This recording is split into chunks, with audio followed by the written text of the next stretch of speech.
Of the press, I thank you for the opportunity afforded us through this esteemed platform to engage regularly with the good people of Ghana on matters of national interest.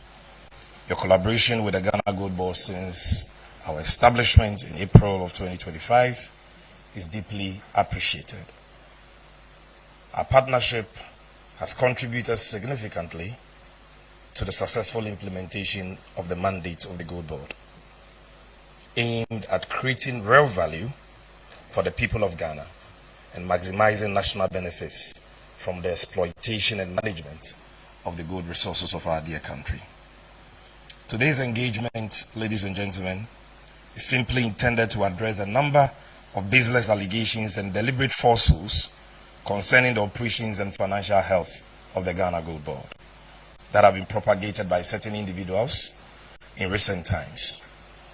Of particular concern is a persistent campaign of lies being waged by one Alexander Afenyo-Markin and his ilk against the Gold Board over the past couple of months.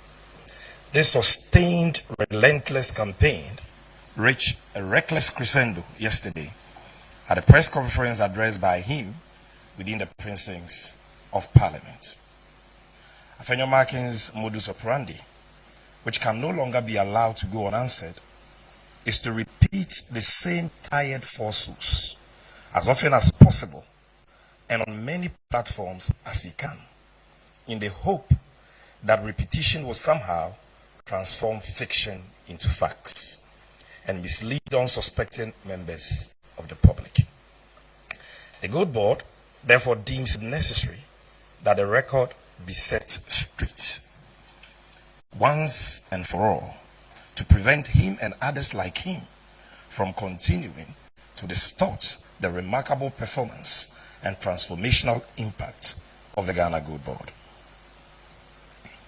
First, ladies and gentlemen, Afenyo-Markin and his followers alleged on several occasions on the floor of Parliament and in the media that the Gold Board made losses in its gold trade operations in the year 2025.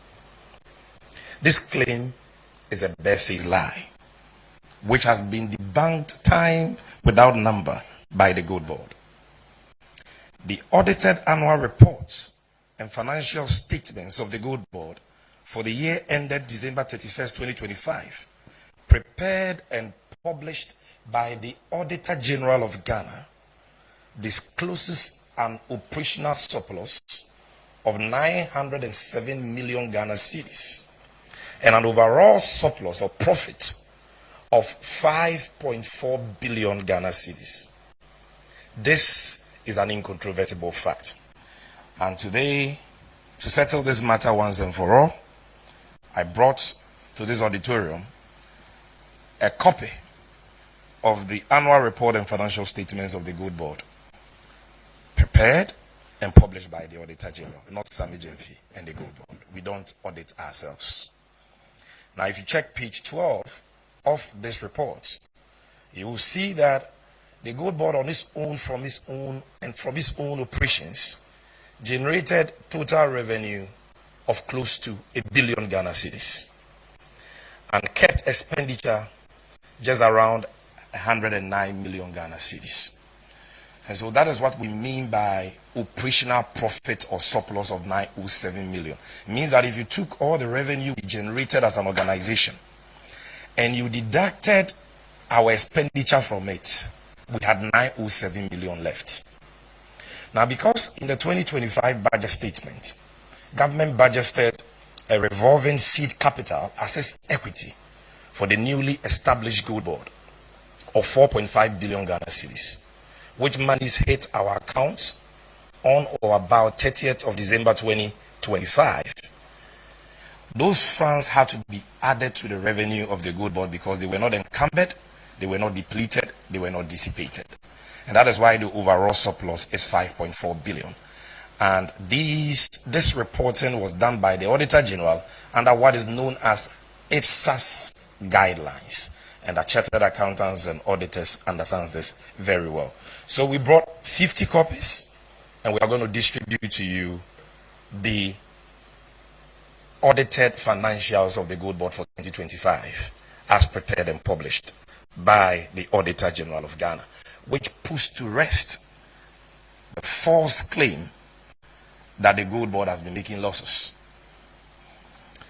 Now, ladies and gentlemen, unsurprisingly, Afenyo-Markin and his followers have consciously chosen to disregard the Auditor General's confirmation that Gold Board did not record an operational loss.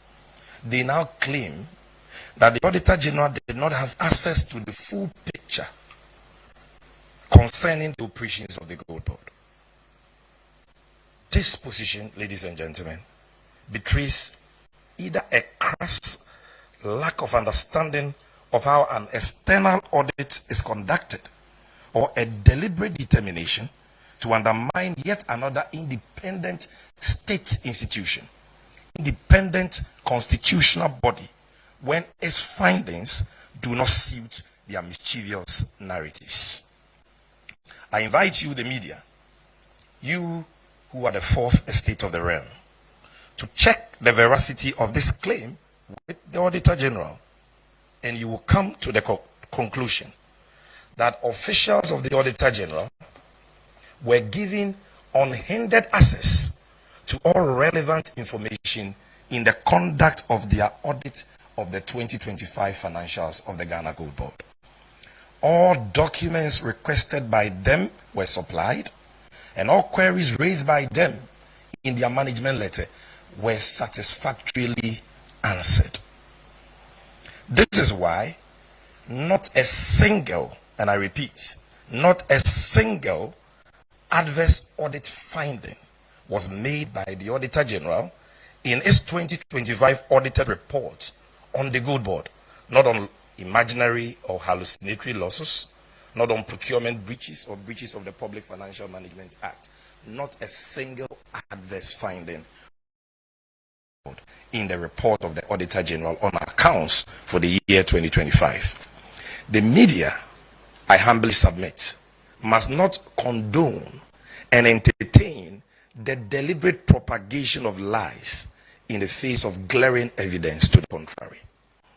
Now, friends from the media, after adducing these indisputable findings of the Auditor General to puncture the lie that the Gold Board made losses in 2025, Afenyo-Markin and his associates quickly abandoned this line of attack and have now sought refuge in the recently published IMF report on the Bank of Ghana's on Ghana's extended credit facility, in which the IMF reported that the Bank of Ghana recorded a loss of $1.7 billion under its domestic gold purchase program in 2025.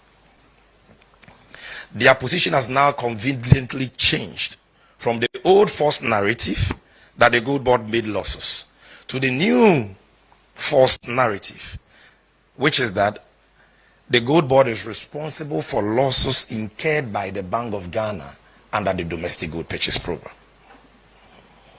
Ladies and gentlemen, nothing could be further from the truth. First,